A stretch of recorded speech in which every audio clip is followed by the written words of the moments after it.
வைகாசி மாசம் விசாக நன்னாளில் கைலாயன் கண்ணில் நீ பிறந்தாயே வேளா, கைலாயன் கண்ணில் நீ பிறந்தாயே வேளா. இறங்கி நாளும் உன் பழனிக்கு வந்தேன், வழிபாடு செஞ்சு உன் புறப்பாடும் கண்டேன்.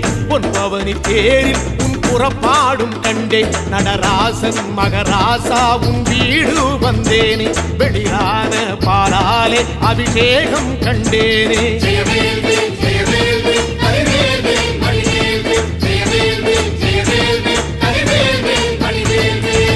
தென்பழனி தேடி உன் தென்பழனி தேடி திருநீரு பூசி நான் ஓடோடி வந்தேன், திருநீரு பூசி நான் ஓடோடி வந்தேன்.